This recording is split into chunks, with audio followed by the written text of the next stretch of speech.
Hello everyone, welcome back to the channel. This is Ankita. हम अब लेकर के आ रहे हैं नेक्स्ट वीडियो जो है सेक्शन 8 से। ठीक है, सेक्शन 7 तक के प्रोविजंस हमने ऑलरेडी जो प्रीवियस वीडियो था हमारा वहाँ पर हमने कर लिए थे। अब आता है हमारा सेक्शन 8। सेक्शन 8 में किस चीज़ के बारे में बात की जा रही है, क्या है प्रोविजन, उसके बारे में हम देखेंगे। ये क्या चीज़ बोल रहा है, देखिए अपनी बैरक देखिए। इसमें कहा जा रहा है amount of fine liability in default of payment of fine. ठीक है, इसके टोटल जो सबसेक्शंस हैं वो हम इसमें देखेंगे कि किस में क्या बोला जा रहा है। सारे के सारे सबसेक्शंस अलग अलग सेक्शन होते थे आईपीसी में, लेकिन यहाँ पर क्या है, यहाँ पर ये डिफरेंट सेक्शंस को एक ही सेक्शन में कर दिया गया है। तो अब बात होती है सबसेक्शन 1 की। सबसेक्शन 1 यहाँ कह रहा है, देखिए, where no sum is expressed to which the fine may extend, the amount of fine to which the offender is liable is unlimited but shall not be excessive। तो इसमें कहा जा रहा है कि जहाँ पर जो फाइन का सम है, मतलब जो फाइन का अमाउंट है वो एक्सप्रेस नहीं किया गया है, वो बताया नहीं गया है, तो वहाँ पर क्या होगा, वहाँ पर जो फाइन है वो एक्सटेंड करेगा उस अमाउंट तक जो कि अनलिमिटेड हो सकेगा। और अनलिमिटेड के साथ में ये नहीं माना जाएगा कि वो एक्सेसिव हो सकता है। अनलिमिटेड हो सकता है बट एक्सेसिव नहीं होगा। ये कौन डिसाइड करेगा? कोर्ट। ठीक है, अब आता है नेक्स्ट सबसेक्शन 2। सबसेक्शन 2 में बात की जा रही है in every case of offence. इसमें दो क्लॉजेज हैं, ए और बी। इसमें कहा जा रहा है in every case of offence. First में कहा जा रहा है जहाँ पर जो ऑफेंस है वो पनिशेबल है with imprisonment as well as fine, imprisonment से भी और फाइन से भी। और वहाँ पर उसको पनिश क्या किया जा रहा है, पनिश किया जा रहा है विथ फाइन। तो अगर फाइन उसको दिया जा रहा है और वहीं पर सेकंड क्लॉज में कहा जा रहा है कि अगर कोई ऐसा ऑफेंस है जहाँ पर उसकी जो पनिशमेंट है वो इम्प्रिजनमेंट और फाइन है और साथ में फाइन अकेला है, तो इनमें अगर आपको केवल फाइन पे करने के लिए कहा जाता है कि आप फाइन पे कीजिए और आप उसको डिफ़ॉल्ट कर देते हैं, मतलब आप उस फाइन को पे नहीं करते हैं, तो वहाँ पर किस तरीके से इसको डील किया जाएगा, इस चीज़ के बारे में बताता है ये सेक्शन हमको। इसमें आगे कहा जाता है, देखिए, it shall be competent to the court which sentence such offender to direct by the sentence in default of payment of fine, the offender shall suffer imprisonment for the certain term in which imprisonment shall be in excess of any other imprisonment to which he may have been sentenced or which he may be liable under the commutation of the sentence। तो इसमें कहा जा रहा है कि जो भी competent court है, मतलब जो भी कोर्ट ऐसा है जिसके पास ये कॉम्पिटेंसी है कि वहाँ पर पनिश कर सकता है, तो जो भी कॉम्पिटेंट कोर्ट है वो क्या करेगा, वो वहाँ पर डायरेक्ट करेगा सेंटेंस को किस चीज़ के लिए, default of payment of fine में, कि किस प्रकार का आपको आगे चल कर के इम्प्रिजनमेंट दिया जाएगा। ठीक है, तो इसमें कहा जा रहा है कि ये कौन बताएगा, ये कॉम्पिटेंट कोर्ट बताएगा। आगे कह रहे हैं the offender shall suffer the imprisonment for the certain term. जो ऑफेंडर है वो उस इम्प्रिजनमेंट को उस सर्टेन टर्म के लिए सफ़र करेगा जो कि वहाँ पर in excess of the imprisonment रहेगा। इन एक्सेस ऑफ इम्प्रिजनमेंट मतलब जो भी आपको ओरिजिनल सेंटेंस दिया गया था, मान लीजिए आपका जो ऑफेंस था उसमें आपको 5 साल की सज़ा और एक पर्टिकुलर फाइन दिया गया।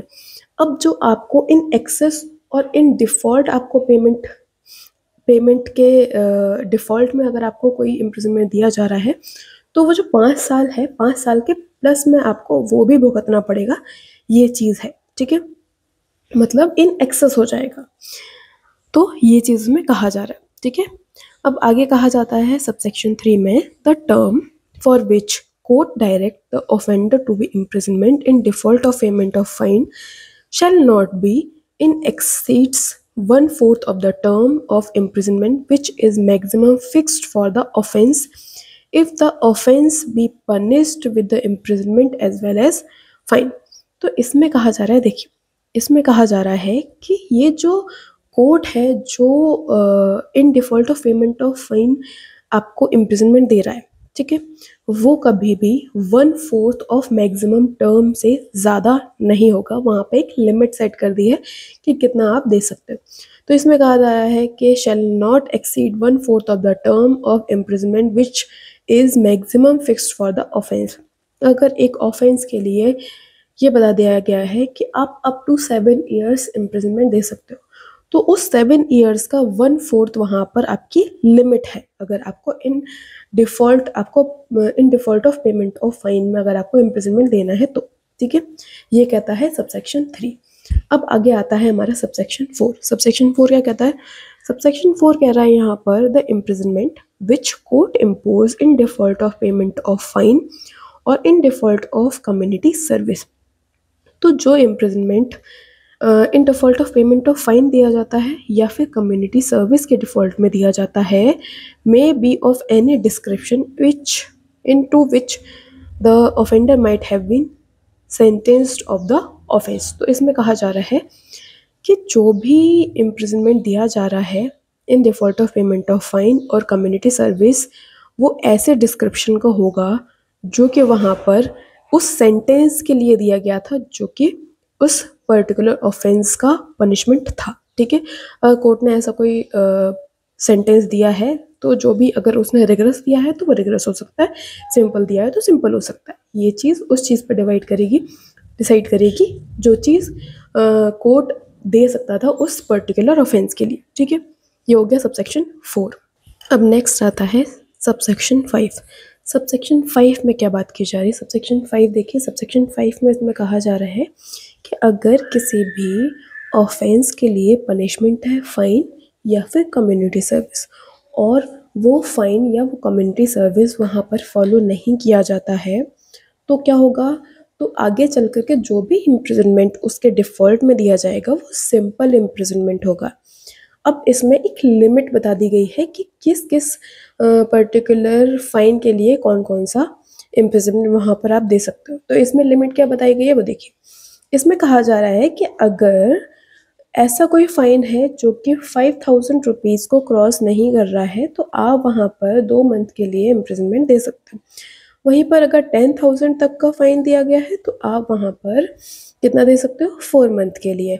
और अगर इससे ज़्यादा का इम्प्रिजनमेंट है तो आप 6 महीने तक का, और अगर कोई और केस है तो आप 6 महीने तक का इम्प्रिजनमेंट वहाँ पर दे सकते हो। ये कहता है सबसेक्शन 5। अब आगे आता है सबसेक्शन 6। सबसेक्शन 6 में कहा जाता है, 2 क्लॉजेज हैं, ए और बी। इसमें क्या कहा जा रहा है? ए में देखिए, the imprisonment which is imposed in default of payment of fine shall be terminated whenever the fine is either paid or levied by the process of law। तो इसमें कहा जा रहा है कि देखिए, अगर कोई भी फ़ाइन वहाँ पर दिया गया है तो वो फ़ाइन उसका पेमेंट अगर हो जाएगा तो जो भी इम्प्रिजनमेंट उसके डिफ़ॉल्ट में दिया गया था वो वहाँ पर वहीं पर टर्मिनेट हो जाएगा। और आगे कहा जा रहा है, देखिए, अगर फ़ाइन पे कर दिया है तो हो जाएगा, और अगर by process of law levied हो गया है तो वहाँ पर वो टर्मिनेट हो जाएगा। इन दोनों प्रोसेस में वहाँ पर वो फ़ाइन जो है, सॉरी, इम्प्रिजनमेंट जो है वो टर्मिनेट हो जाएगा। अब आता है सबसेक्शन 2। सबसेक्शन 2 क्या बात करता है? सबसेक्शन 2 यहाँ पर बात करता है, देखिए, सबसेक्शन 2 कह रहा है if before the expiration of the term of imprisonment fixed in default of payment of fine, जो भी payment of in default of payment of fine, जो भी आपने वहाँ पर एक टर्म दिया गया है कि आपको इतना इतना टर्म आपको जेल में गुजारना है, उसको एक्सपायर होने से पहले अगर जो पीरियड आपने वहाँ पर जेल में गुजारा है उसको छोड़ करके जो आपको बाहर निकलना है उतना प्रपोर्शन आप अगर फ़ाइन का पे कर देंगे तो आप वहीं पर जो भी आपका इम्प्रिजनमेंट है टर्मिनेट हो जाएगा और आप बाहर आ जाएंगे।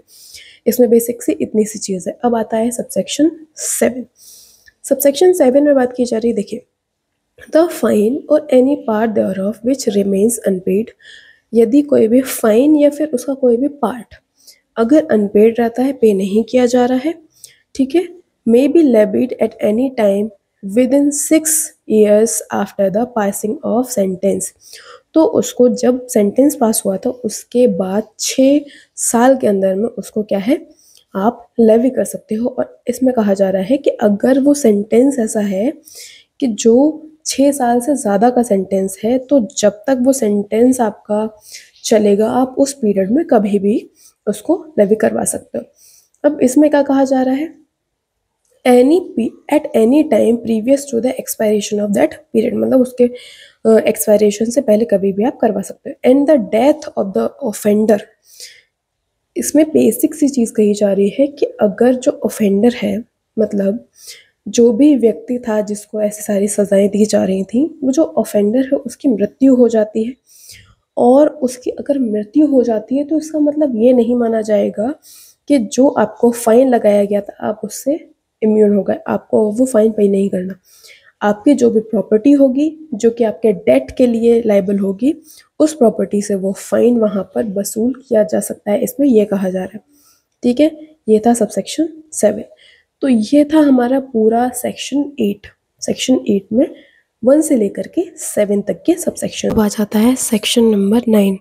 सेक्शन नंबर 9 में क्या बात की जा रही है? सेक्शन नंबर 9 में देखिए कहा जा रहा है limit of punishment of offence made up of several offences. ठीक है, तो जहाँ पर कई सारे ऑफेंसेस के साथ मिल करके एक ऑफेंस बन रहा है, वहाँ पर कितनी लिमिट है, कब तक पनिशमेंट दी जा सकती है, उसके बारे में बात की जा रही है। देखिए इसका सबसेक्शन 1 क्या कहता है? इसका सबसेक्शन 1 कह रहा है wear anything which is offence is made up of parts. कोई एक चीज़ ऑफेंस है वो कई सारे पार्ट्स से मिलकर के बनी है, और वो जो पार्ट्स हैं वो भी एक सेपरेट ऑफेंस है। तो वहाँ पर कहा जा रहा है ऐसे केस में पनिश नहीं किया जाएगा फॉर मोर देन 1 ऑफेंस। अब इसका अगर हम एग्जाम्पल लेना चाहें तो हम देख सकते हैं कि एक व्यक्ति किसी और व्यक्ति को उसने 10 चांटे मारे। ठीक है, तो ये जो 10 चांटे हैं, 1 2 3 4 5 6 7 8 10, ठीक है, सारे 10 तक, ये एक अलग अलग ऑफेंस हो गए। ठीक है, अलग अलग पार्ट हो गए जिनसे मिलकर के एक ऑफेंस मिला है, वो है मारने का। तो यहाँ पर कहा जा रहा है यहाँ पर एक ऑफेंस के लिए उसको पनिश किया जाएगा, ना कि सभी के लिए अलग अलग किया जाएगा। ठीक है, अब आता है नेक्स्ट क्या है? सबसेक्शन 2। सबसेक्शन 2 में क्या कहा जा रहा है? देखिए वेयर, इसमें 2 क्लॉज है। वेयर, इसमें ए में कहा जा रहा है anything is a offence falling with in 2 और सेपरेट डेफिनेशंस। जहाँ पर कोई भी एक चीज़ ऑफेंस है जो कि 2 डेफिनेशंस में, और 2 ऐसी डेफिनेशंस हैं जो कि अलग अलग डेफिनेशंस हैं, उसमें फॉल कर रहा है of any law for the time being in force which offence is defined और पनिश्ड। जो कि 2 या 2 से ज़्यादा डेफिनेशंस में जिनको डिस्क्राइब किया गया है, उसमें वो जो चीज़ है वो एक ऑफेंस है। ठीक है, मतलब बेसिकली हम कह सकते हैं कि कोई एक पर्टिकुलर एक्ट है जो 2 डेफिनेशंस में दिया जा रहा है।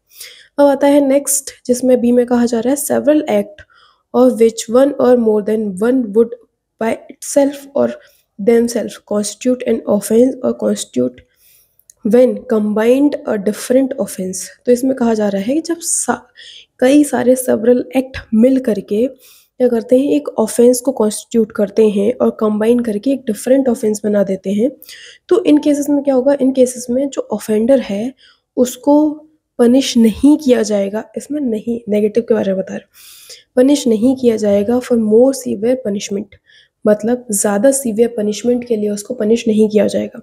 इसमें कहा जा रहा है उसमें अवॉर्ड कर सकते हैं, जो भी पनिशमेंट उसको अवॉर्ड कर सकते थे उससे जो भी सीवियर पनिशमेंट है उसके लिए नहीं किया जाएगा, जो भी लोएस्ट होगी आप उसको वो दे सकते हैं। ठीक है, इसमें ये कहा जा रहा है।